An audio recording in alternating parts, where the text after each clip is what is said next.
Es una dicha y a la vez una responsabilidad tener que predicar este último domingo del 2025, hermanos. Es una dicha, es un honor tener que exponer la palabra de Dios, sin duda. Pero a la par es una responsabilidad. Pues esta semana es una responsabilidad para mí tener que estudiarla para venir esta mañana a exponerla, tanto como es una responsabilidad, mis hermanos, para ustedes predisponer su oído para escuchar la palabra de Dios, predisponer su corazón para poder recibirla, también su mente, mis hermanos, para poder ver lo que yo estoy predicando, si es conforme a la palabra de Dios. Porque si es conforme a la palabra de Dios, es la palabra de Dios. Así que, entendiendo esto, mis hermanos, roguemos a nuestro Dios que nos bendiga en este tiempo y que nos exhorte, nos anime a través de su palabra. Padre Celestial, Dios Todopoderoso, en Cristo Jesús nos acercamos delante de ti esta mañana dándote las gracias primeramente porque tú nos has concedido este tiempo en el cual hemos podido reunirnos a orarte, Señor, a leer tu palabra, a cantarte y ahora a escuchar, Señor, tu palabra, tu evangelio, Padre. Bendice, Señor, a tu iglesia, Señor. Te ruego, Padre, por tu Espíritu Santo, que tú traigas gozo, que tú traigas, Señor, convicción de pecado, de arrepentimiento, Señor, cada uno de los presentes. Bendice, Padre, a tu iglesia, bendice, Señor, tu palabra, Señor, que será expuesta y ayuda a tu siervo en Cristo Jesús. Amén y amén. Tomen asiento, mis hermanos.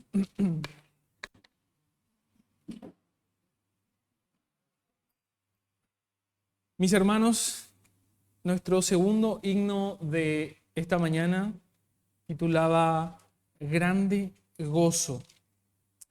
Hace un momento entonábamos este himno que dice: grande gozo, cuán hermoso, paso todo el tiempo bien feliz porque tengo en Cristo grata y dulce paz. Grande gozo siento en mí.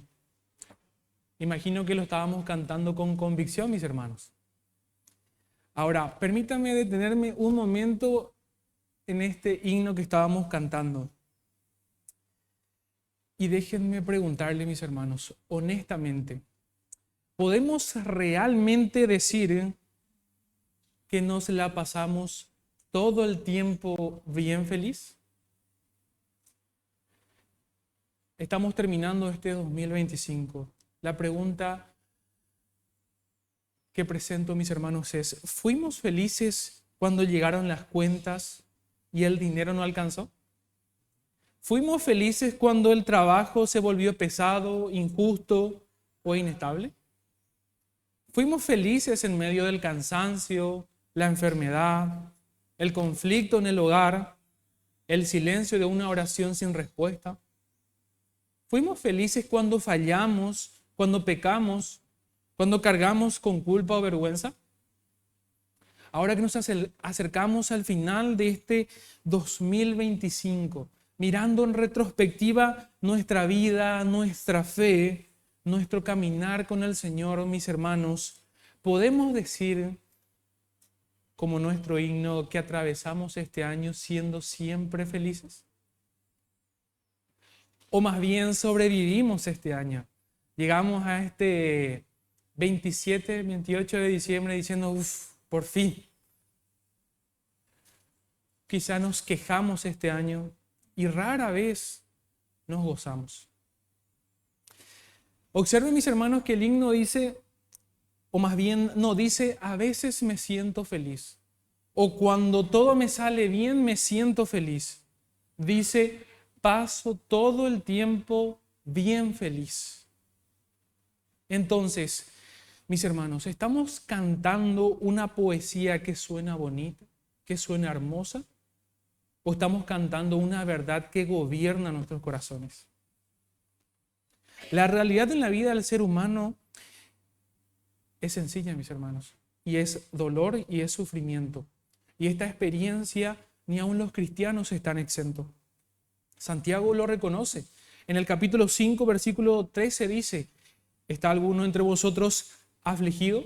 ¿Haga qué? Haga oración. ¿Está alguno alegre? ¿Haga qué? cante alabanza. Santiago reconoce que hay algunos que van a estar tristes y algunos que van a estar alegres. Ahora, lo que Santiago dice, lo que tiene que hacer los alegres es una cosa y lo que tiene que hacer los tristes es otra. El triste tiene un deber particular y el alegre tiene otro deber.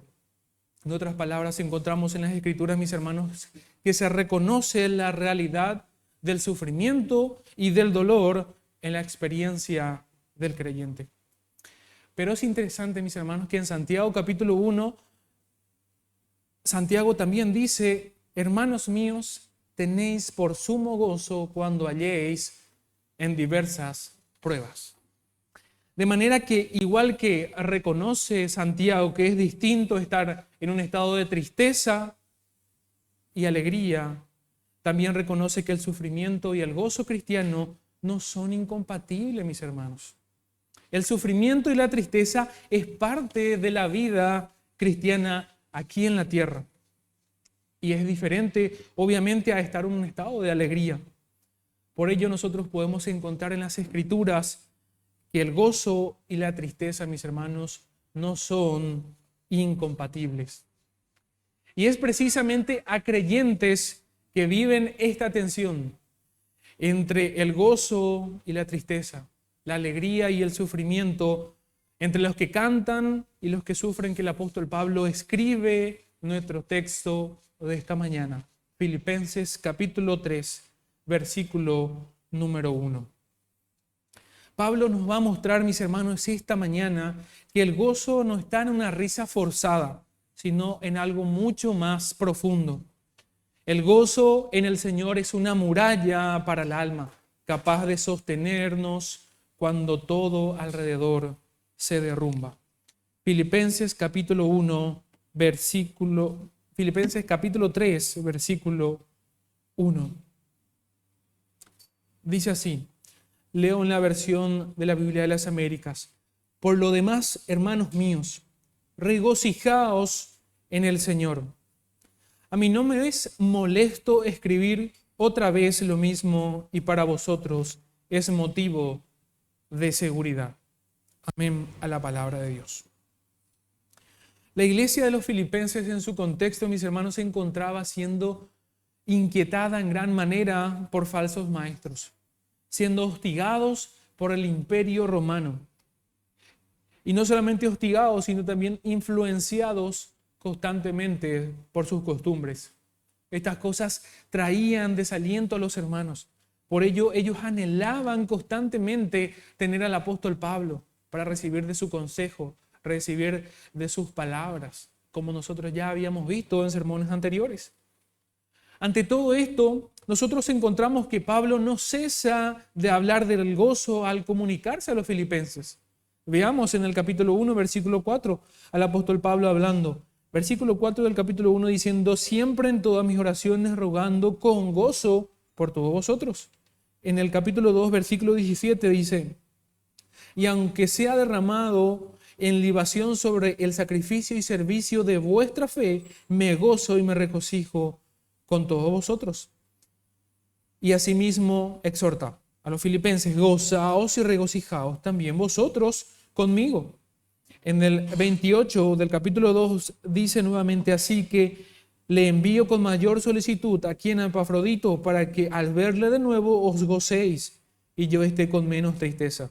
Recibidle pues en el Señor con todo gozo y tened en estima a los que son como Él. De manera, mis hermanos, que aunque tuviera que repetirlo una y otra vez, el apóstol Pablo tenía un deseo. Lo haría con el fin de transmitir un pensamiento a su amada congregación. Y este versículo, mis hermanos, lo vamos a desglosar esta mañana en 3 puntos. El primer punto, el mandato del gozo. El segundo, la insistencia pastoral del apóstol Pablo. Y el tercero, el propósito del gozo, nuestra seguridad.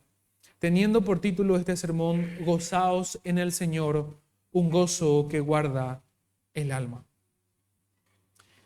Desarrollamos entonces el punto número 1, el mandato del gozo, donde el apóstol Pablo comienza nuestro texto diciendo: por lo demás, hermanos míos, Gozaos ¿en quién? En el Señor. Lo primero que el apóstol Pablo hace es dar un mandato. No hace una sugerencia, no hace un consejo opcional, hace una exhortación. Gozaos. Este gozo no es una mera emoción espontánea ni una reacción natural. No depende de cómo yo me siento ni depende de mis circunstancias. No depende de cómo yo amanecí el día de hoy. Es un llamado a orientar nuestros corazones. ¿A quién? En el Señor. Y noten bien el objetivo del mandato, mis hermanos. No es gozaos en esta vida o gozaos en las bendiciones, ni siquiera gozaos en el ministerio. No es algo que nosotros debemos dejar a nuestros impulsos, a nuestras reacciones naturales. No es depende de cómo yo me sienta, de cómo yo creo que estoy. Independiente de mis circunstancias y en las circunstancias en las que yo me encuentre, nosotros debemos obedecer el mandato. Ese era el llamado a los filipenses. Pablo dice, gozaos en el Señor. Y este gozo no es un gozo particular. No cualquiera puede tener este gozo. Este es el gozo de aquellos que ahora tienen una vida ¿en quién? En Cristo. Un gozo que es producido por el Espíritu Santo. Es el gozo de aquel que está en el Señor y que puede disfrutar de Él. Mis hermanos, la Biblia nunca nos pide fingir una sonrisa ni negar el dolor. ¿Acaso no nos abruman nuestras circunstancias y muchas veces olvidamos el gozo? ¿O todo lo contrario? Nos inclinamos ante el gozo y decimos que nuestras circunstancias, nuestras tristezas, no es de un cristiano. La realidad es que nuestro Señor Jesucristo fue descrito en Isaías capítulo 53, versículo 3, como varón de dolores, experimentado en quebranto. El quien era sin pecado habitó en este mundo. Sufrió, significando esto que sufrir no es lo mismo que pecar. ¿Y ha habido alguien con más fe que nuestro Señor Jesucristo? ¿Alguien más lleno del Espíritu Santo que nuestro Señor Jesucristo? Sin embargo, Él sufrió, Él se entristeció. Si recordamos su experiencia en el Getsemaní, ¿qué tipo de angustia Él expresó en aquella ocasión? Y vayamos a Mateo. Mateo capítulo 26 y observemos esta angustia de nuestro Señor Jesucristo. Mateo capítulo 26, versículo 36 en adelante.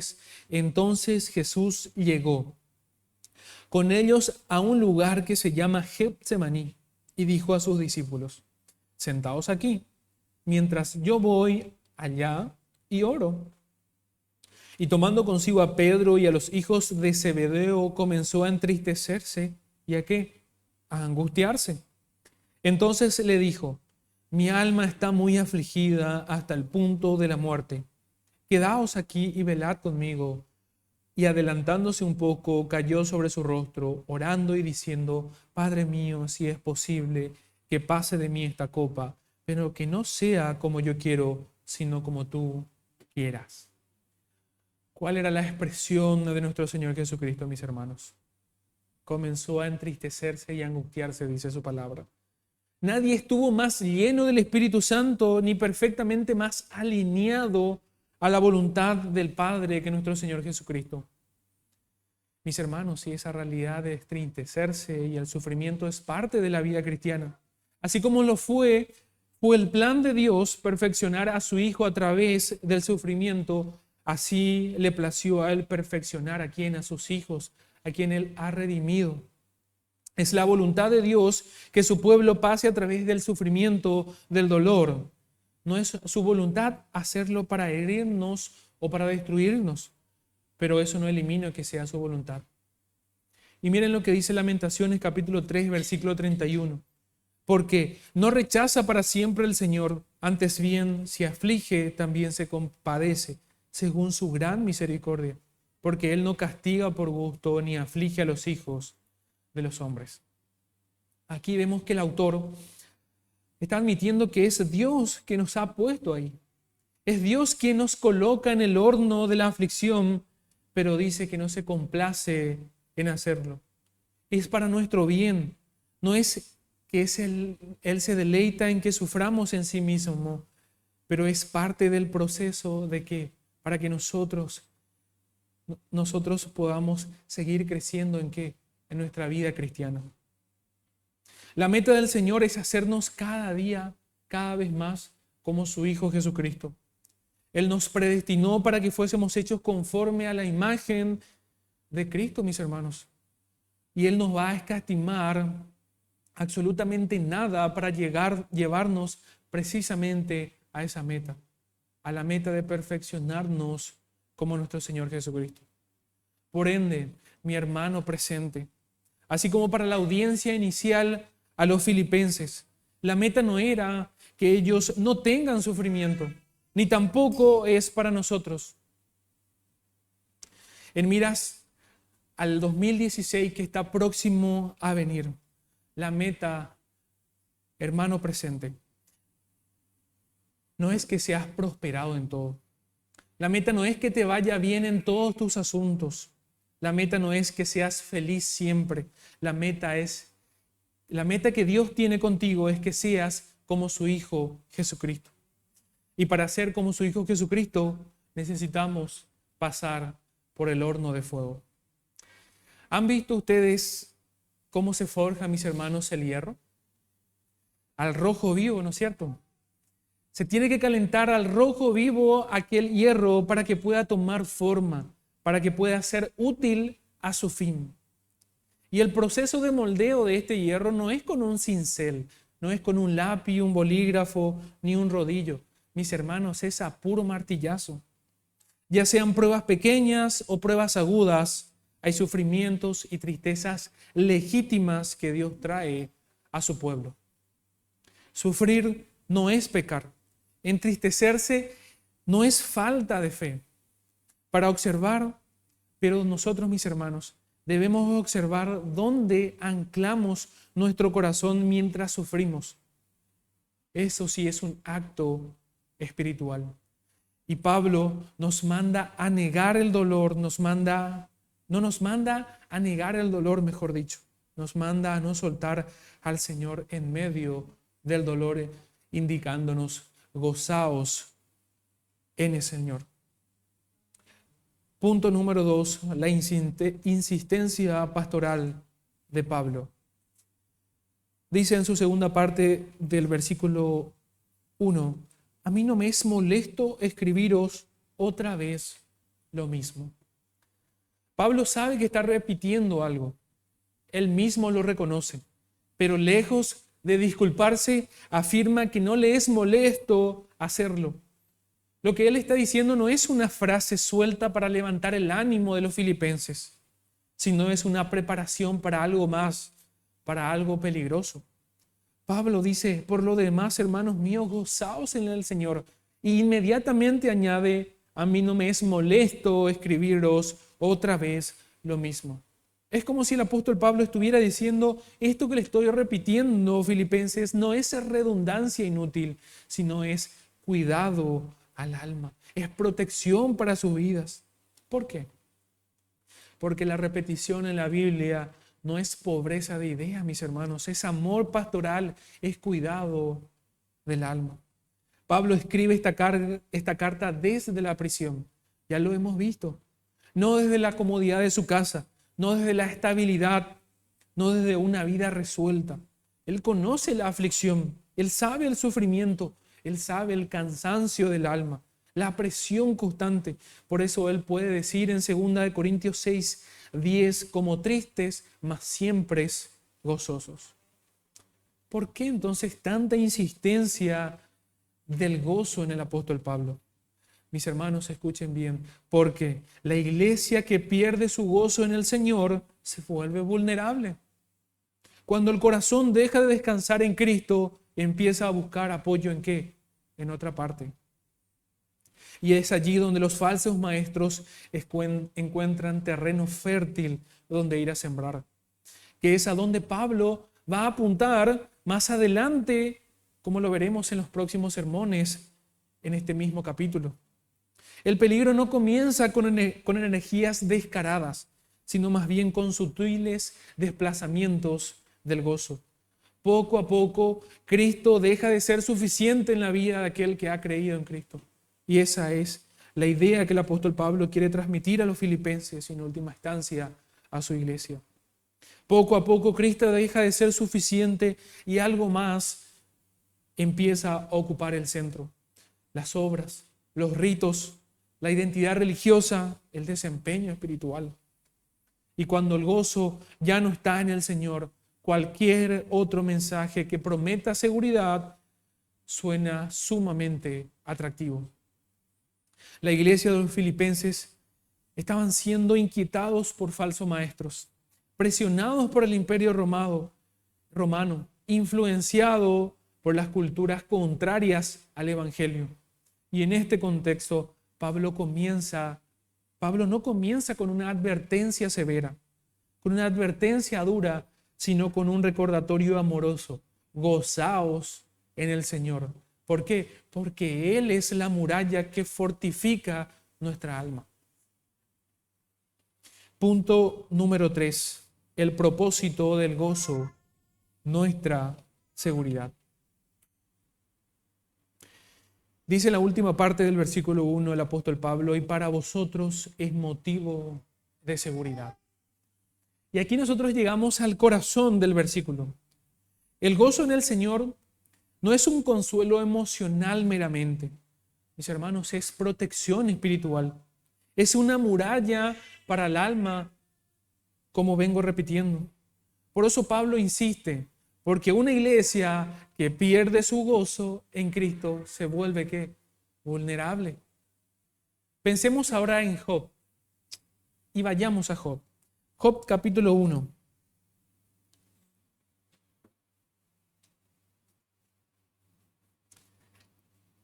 Y veamos la vida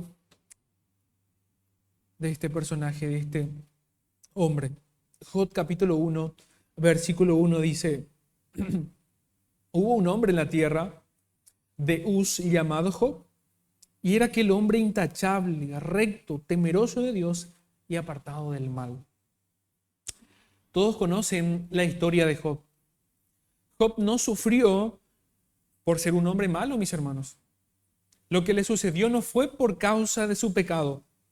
El texto del versículo 1 del capítulo 1 es clara diciendo que era un hombre perfecto, recto, temeroso de Dios y apartado del mal. Sus sufrimientos y sus tristezas no vinieron como castigo por causa del pecado, sino por qué. Versículo 6. Hubo un día cuando los hijos de Dios vinieron a presentarse delante del Señor. ¿Y quién más estuvo ahí? Satanás. Vino también entre ellos y el Señor dijo a Satanás, ¿de dónde vienes? Entonces Satanás respondió al Señor y dijo, de recorrer la tierra y de andar por ella. Y el Señor dijo a Satanás, ¿te has fijado en mi siervo Job? Porque no hay ninguno como él sobre la tierra. Hombre intachable y recto, temeroso de Dios y apartado del mal. ¿Qué respondió Satanás? ¿Acaso teme Job a Dios de balde? ¿No has hecho tú una valla alrededor de él, de su casa, de todo lo que tiene, por todos lados? Has bendecido del trabajo de sus manos y su posición ha aumentado en la tierra. Pero extiende ahora tu mano y toca lo que tiene. Verás si no te maldicen tu misma cara. Entonces el Señor dijo a Satanás, he aquí todo lo que tiene está en tu poder, pero no extiendas tu mano sobre él. Y Satanás salió de la presencia del Señor. Y un dato no mayor, mis hermanos, para tener en cuenta mientras leemos este pasaje. Todo esto ocurre en un lapso de un día. Versículo 13. Y aconteció que en un día en que sus hijos y sus hijas estaban comiendo y bebiendo, vino en la casa del hermano mayor. Vino en la casa del hermano mayor. Vino un mensajero a Job y dijo, los bueyes estando arando y las asnas paciendo junto a ellos, los sabeos atacaron y se los llevaron. También mataron a los criados a filo de espada, solo yo escapé para contarlo. Mientras aún estaba hablando vino otro y dijo, fuego de Dios cayó del cielo y quemó las ovejas y a los criados y los consumió. Solo yo escapé para contarla.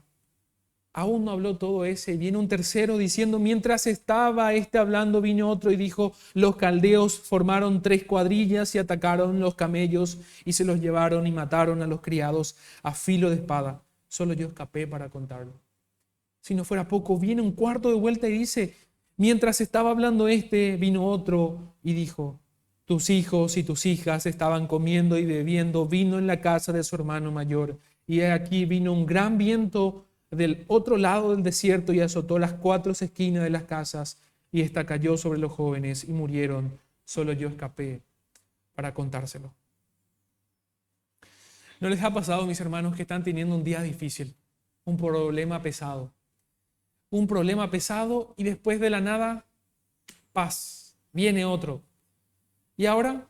¿Y ahora qué hago? Job, en un lapso de un día, mis hermanos, se lo perdió todo. Perdió sus propiedades, perdió a sus criados y perdió, quizá para muchos, su bien más preciado, los hijos. La pregunta es, ¿qué haríamos en esa situación? ¿Qué haría usted, mi hermano, en esa circunstancia? Veamos en el versículo 20 lo que hizo Job.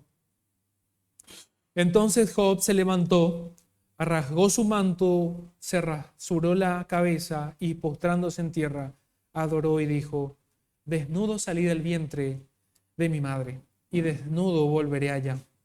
El Señor me dio y el Señor me quitó, bendito sea el nombre del Señor. En todo esto Job no pecó ni culpó a Dios.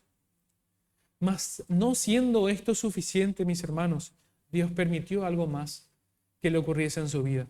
Capítulo 2, versículo 6. Y el Señor dijo a Satanás, he aquí, él está en tu mano, pero guarda su vida. Satanás salió de la presencia del Señor e hirió a Job con llagas malignas, desde la planta de los pies hasta la coronilla. Dios permitió que estas cosas terribles sucedieran a Job. Y vemos cómo las pruebas de perder seres queridos, de perder posesiones y la prueba de perder la salud de un modo tan dramático no llevó a Job a atribuir despropósito al Señor. Detrás de su sufrimiento había intenciones malignas de destruir su fe. Pero el corazón de Job estaba anclado ¿en quién? En el Señor. Por eso él pudo decir, el Señor dio y el Señor quitó, bendito sea el nombre del Señor. Job no pecó al entristecerse. Y estoy seguro, mis hermanos, que sí se entristeció.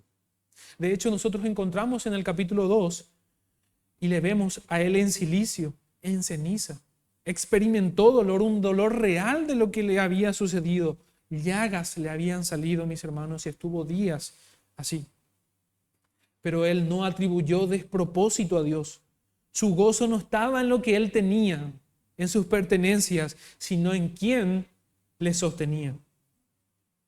Esto es exactamente, mis hermanos, lo que Pablo está hablando en este versículo cuando dice, el gozo es motivo de seguridad. Por ello, gozaos en el Señor.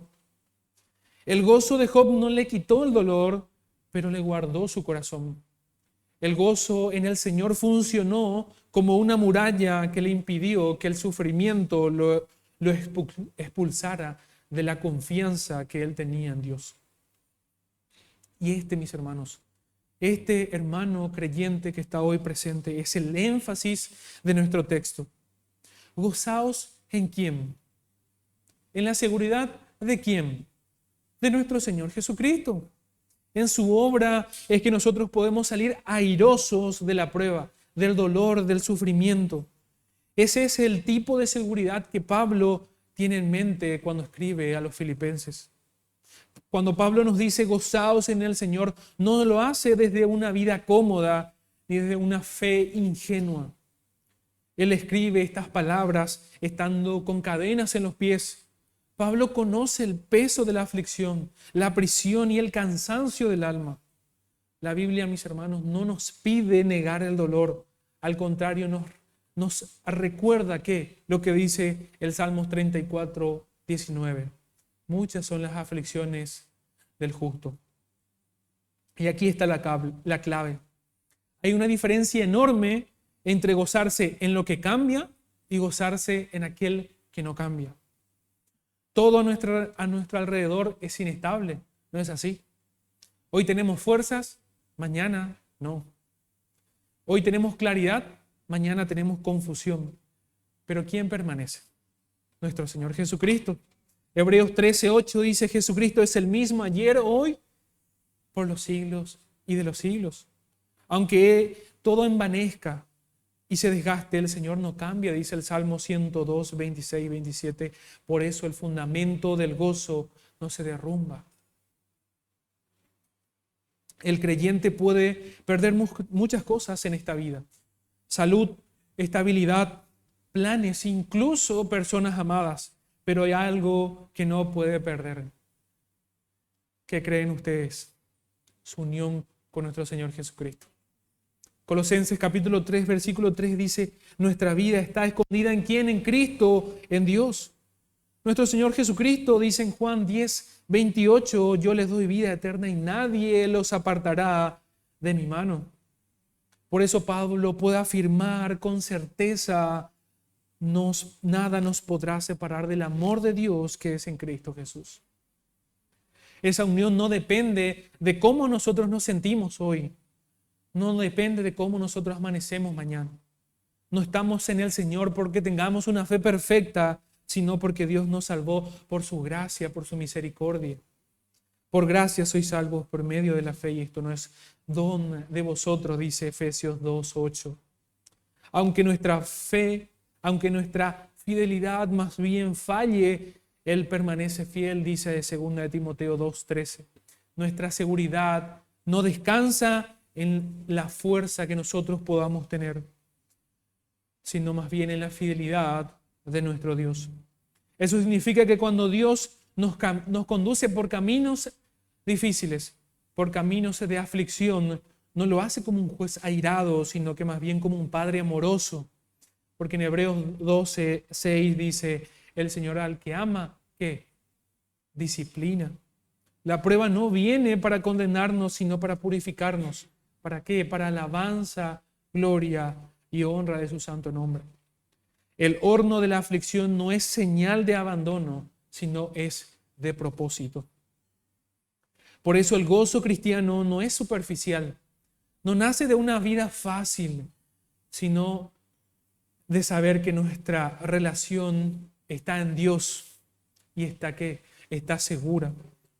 Romanos 5:9 dice: justificados por su sangre, en Él seremos salvos de la ira. Y esa es nuestra esperanza, esa es nuestra confianza. Esta es la idea que tenían que entender los filipenses al leer estos versículos. Ya no caminamos bajo condenación. ¿Por qué? Porque ninguna condenación hay para los que están en Cristo Jesús. La cruz respondió para siempre la pregunta del amor de Dios. Romanos 5:8. Dios muestra su amor para con nosotros en que, siendo aún pecadores, Cristo murió por nosotros.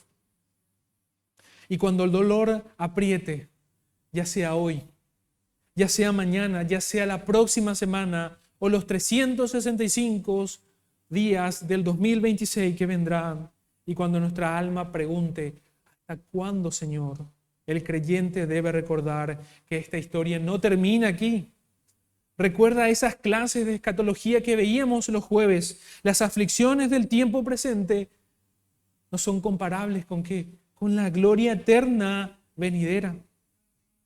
Nuestra tribulación es leve y momentánea comparada ¿con qué? Con aquel peso eterno de gloria, como dice 2 Corintios 4:17. Hay una herencia incorruptible, incontaminada e inmarcesible reservado en los cielos. ¿Para quién? Para todos aquellos que han creído en Él como su único y suficiente Salvador, para aquellos que son hijos del Dios Todopoderoso. Así que cuando nosotros leemos que Pablo dice: gozaos en el Señor, está diciendo a los filipenses y por añadidura a los cristianos presentes en esta mañana: debemos anclar nuestros corazones en algo más firme que nuestras emociones, que son inestables. Debemos descansar en un Dios que reina soberanamente por sobre todo y hace todo lo que quiere. que endereza todos los pasos de los hombres, aun cuando la vida duele. Porque mientras Cristo siga en su trono, mientras Él sea el mismo, mientras la gracia siga siendo gracia, mientras que el creyente siga teniendo razón, siga observando esa misericordia, tendrá aún motivos para gozarse. Aun cuando haya lágrimas en los ojos, debemos recordar lo que dice el Salmo 35. El lloro puede durar una noche, pero ¿qué viene en la mañana? El gozo viene por la mañana. Y es aquí donde el mandato del apóstol Pablo cobra aún más sentido, cobra aún más peso, porque este llamado del gozo no aparece en el vacío, sino más bien es una preparación. El apóstol Pablo está preparando para algo a los filipenses. Por eso Pablo asegura a los filipenses que repetir esta exhortación es motivo de seguridad. El gozo en el Señor actúa como una muralla. Protege el corazón de doctrinas que, aunque suenen piadosas, terminan robando a Cristo el centro. Cuando el creyente está satisfecho en Cristo, no necesita añadir nada más a su vida. Y cuando Cristo deja de ser suficiente en su vida, cualquier añadidura puede ser sumamente peligroso. No es casualidad que el apóstol Pablo en el versículo 2 del capítulo 3 diga de forma inmediata: guardaos de los perros, guardaos de los malos obreros, guardaos de los mutiladores del cuerpo.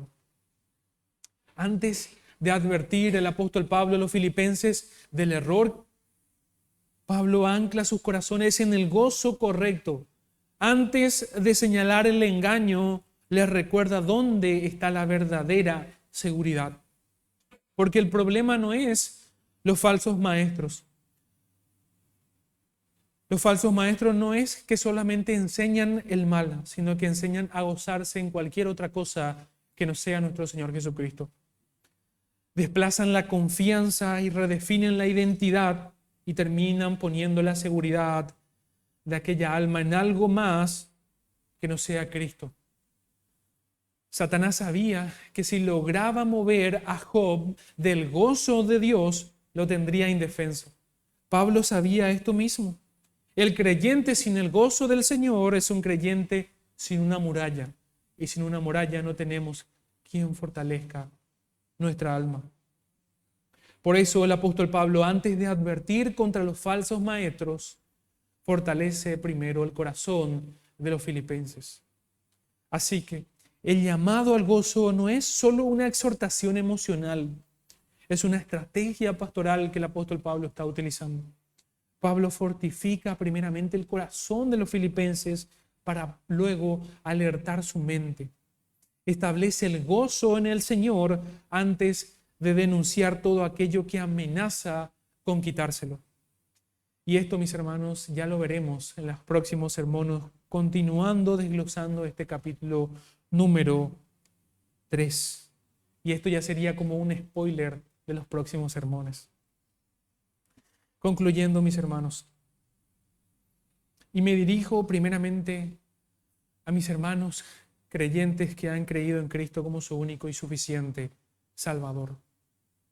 El apóstol Pablo no nos está pidiendo que nosotros evaluemos si tenemos ganas, si tenemos deseos, si tenemos fuerza de gozarnos en el Señor. ¿Qué nos está pidiendo Él?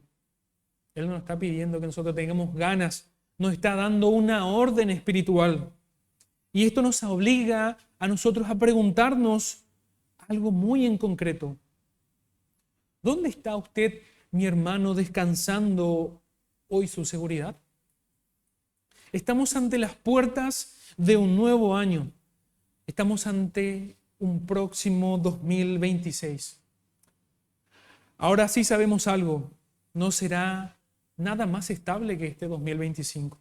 ¿Habrá alegrías? Sí. ¿Habrá pruebas? Estoy más que seguro. ¿Habrá respuestas? Y habrá silencios. ¿Habrá fidelidad? Y habrá pecado. Somos falibles. Y reitero la pregunta, no es si vendrán dificultades. La pregunta es para ti, mi hermano, ¿dónde pondrás tu seguridad este 2026? Y me remito al 2026 porque estamos próximos a un cambio de año. Pero ¿dónde pondrás tu seguridad del día de mañana? De acá a una hora, cuando aquella dificultad, cuando aquel sufrimiento vengan a tu vida. Si tu seguridad está en tu familia, si tu seguridad está en tu trabajo, si tu seguridad está en tus bienes, en tu dinero, en tus planes, el 2026 te va a exponer, mi hermano. Pero si el gozo está en el Señor, entonces pase lo que pase, el alma estará guardada. Pablo no nos promete que nosotros vamos a tener un futuro estable. Pablo no nos promete que nosotros vamos a tener un 2026 fácil. Él nos manda algo mejor. Gozaos en el Señor. Porque el gozo en el Señor es una muralla, ¿para qué? Para el alma. No evita tormentas, pero impide que la fe sea derrumbada. Así que, mi hermano, antes de hacer planes, antes de fijar metas, antes de desear un mejor año, pregúntate esto. ¿Dónde estará mi gozo cuando llegue la prueba? ¿Dónde estará mi seguridad cuando lleguen esas circunstancias adversas?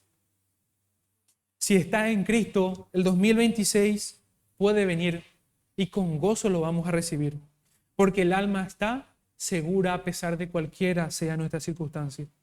Porque el gozo en el Señor sigue siendo una muralla. ¿Para qué? Para nuestra alma, mi hermano. Ahora, para ti que aún no has creído en Cristo como tu único y suficiente Salvador, este gozo no existe fuera de nuestro Señor Jesucristo. Si no estás en Cristo, cuando tengas sufrimiento, cuando tengas adversidad, cuando atravieses una circunstancia adversa, siempre esta terminará con un vacío en tu alma. Ahora hay una buena noticia y es el Evangelio. Es el Evangelio de nuestro Señor Jesucristo que te ofrece a ti salvación. Te ofrece una seguridad que no depende de ti, sino de aquel que murió en aquella cruz por tus pecados y resucitó para salvarte de la condenación. Por ello y ante ello, confía en nuestro Señor Jesucristo como tu único y suficiente Salvador. Arrepiente de tus pecados, que aún estamos a tiempo. Nos ponemos en pie, mis hermanos. Recordemos, cuando el apóstol Pablo dice, gozaos en el Señor, no nos está llamando a anclar, nos está llamando, mejor dicho, a anclar nuestro corazón en algo más firme que nuestras emociones, mis hermanos. Mientras nuestro Señor Jesucristo esté en el trono, mientras la gracia siga siendo gracia, mientras el Evangelio siga expresando su verdad, el creyente siempre tendrá razones para gozarnos. Aun cuando las lágrimas vengan a nuestros ojos, recordemos lo que decía el Salmo 35, el lloro puede durar una noche, pero el gozo viene por la mañana. Confíe en nuestro Señor Jesucristo, confíe en Él, porque el gozo en el Señor sigue siendo una muralla para el alma, y entonces con más convicción podremos cantar aquel himno: paso todo el tiempo bien feliz, porque veo en Cristo la sorriente paz, grande gozo siento en mí. Padre celestial, Dios bendito, tu palabra es viva y es eficaz, más cortante que espada de doble filo. Te ruego, Padre, en Cristo Jesús, que traigas gozo a tu iglesia, traigas gozo a cada uno de los presentes, traigas gozo a cada uno de tus hijos. Que puedan tener gozo a pesar de sus circunstancias, Señor, porque tú nos das seguridad. Tú nos has dado el regalo precioso de tu Hijo amado Jesucristo.